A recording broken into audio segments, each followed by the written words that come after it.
मैं डॉक्टर प्रीति कुमारी जमनी लाल कॉलेज से हाजीपुर से बोल रही हूँ, फ़िलॉसफ़ी डिपार्टमेंट से।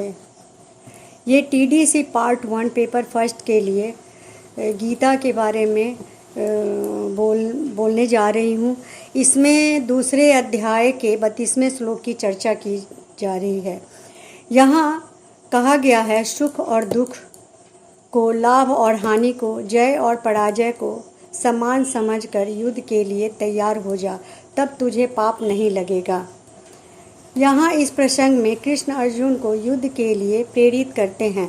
निश्चय ही युद्ध में अर्जुन को अनेकानेक लोगों की हत्या करनी होगी, यहाँ तक कि अपने पितामह, गुरु आदि की भी। अत्यंततः यह कठिन परीक्षा है। फिर भी कृष्ण कहते हैं, तुझे पाप नहीं लगेगा। सामान्यतः विचार तो यह है कि हत्या महापाप है। बौद्ध और जैन धर्म में तो विशेष रूप से इस पर जोर दिया गया है, परंतु किसी भी धर्म के या नीति में हत्या का समर्थन नहीं किया गया है। फिर भी कृष्ण अर्जुन को युद्ध करने की परामर्श देते हैं। ऐसा क्यों? मृत्यु निश्चित है, यह ठीक है, परंतु मृत्यु की अनिवार्यता हत्या तथा युद्ध को उचित नहीं ठहरा सकते। यहाँ तक कि हत्या का विचार भी महापाप है। अब गीता में जो प्रसंग यहाँ है, जहाँ कृष्ण अर्जुन को परामर्श देते हैं कि वह युद्ध करे जिसमें स्वभावतः असंख्य लोग मारे जाएंगे, इसमें समाधान की आवश्यकता है। ऐसा समाधान समझना भूल होगा कि गीता युद्ध की वैधता का समर्थन करती है। सामान्य अर्थ में तो युद्ध करना या हत्याएं तो युद्ध में होती ही हैं, परंतु गीता में सभी कर्तव्यों को समान समझा गया है। तो युद्ध एक ऐसा अवसर आ गया है कि जिसका उपयोग कृष्ण इस भावना की ओर संकेत करने के लिए कहते हैं, जिस भावना के साथ सब कर्मों को करने की, जिसमें युद्ध भी शामिल है, करना चाहिए। कृष्ण अर्जुन को युद्ध करने के लिए अवश्य कहते हैं, परंतु यहाँ एक मौलिक भेद है। अर्जुन को युद्ध करना है बिना किसी दुर्भावना के, बिना किसी आवेश के और बिना किसी द्वेष और बिना किसी आदेश के। कृष्ण अर्जुन को आदेश इसलिए दिए हैं कि अर्जुन युद्ध के बाद जय और पराजय दोनों को समान समझे। सुख और दुख की स्थितियों में उसे समान रहना चाहिए।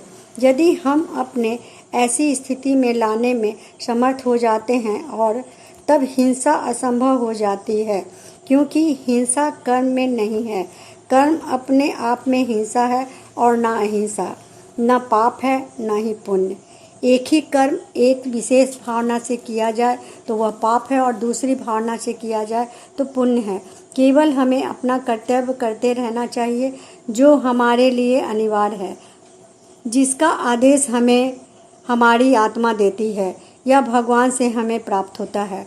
अनासक्त भाव से निर्दिष्ट कर्तव्य किया जाए तो उसमें पाप और पुण्य का प्रश्न ही नहीं आता और न वैसे कर्म भोग के लिए जन्म लेना पड़ता है।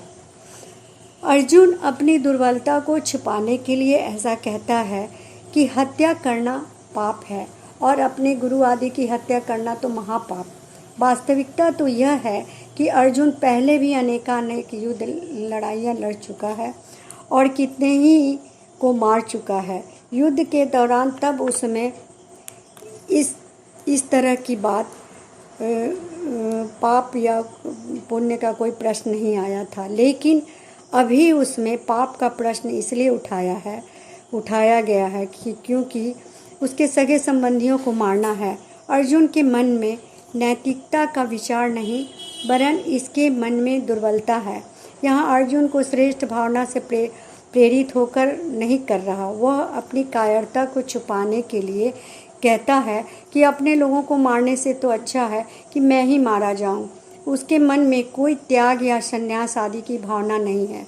वह तर्क देता है कि उन्हें मारकर मुझे अगर तीनों लोगों का राज्य भी मिल जाए तो मैं उन्हें ना लूं।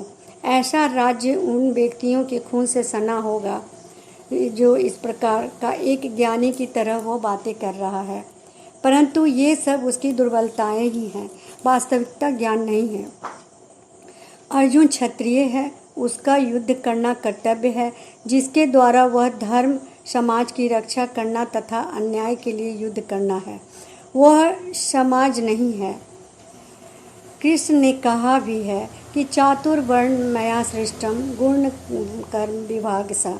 4 वर्णों की मैंने बहुत पहले ही बनाई है, उसमें कर्मों के आधार पे कहा गया है कि अपना कर्तव्य अधूरा भी किया जाए तो वह कहीं अच्छा है कि दूसरे के कार्य को पूरा किया जाए।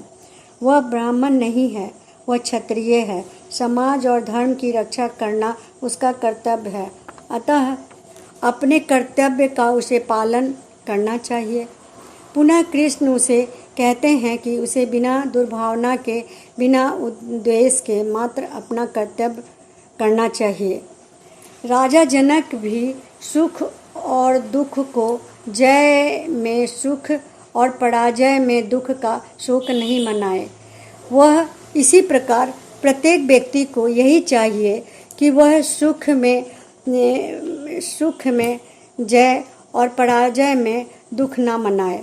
लाभ और हानि को जीत कर, हार को छोड़कर उसे युद्ध करना चाहिए। इस भावना से कर्म करना ही करे तो पाप नहीं लगेगा। इसलिए सुख दुख में व्यक्ति को आसक्त नहीं होना चाहिए, बस उसको कर्म करते रहना चाहिए। और वो कर्म स्वयं ही, अगर वह कर्म आसक्त भाव से किया रहेगा तो बंधनकारी रहेगा, अनासक्त भाव से किया रहेगा तो बंधनकारी नहीं होगा। इस तरह हम इस 32वें श्लोक को देखें। अब हम आगे दूसरे श्लोकों की चर्चा करेंगे या किसी और विषय पे इसके बारे में देखेंगे। फिलहाल आज मैं यहाँ ख़त्म करती हूँ। धन्यवाद।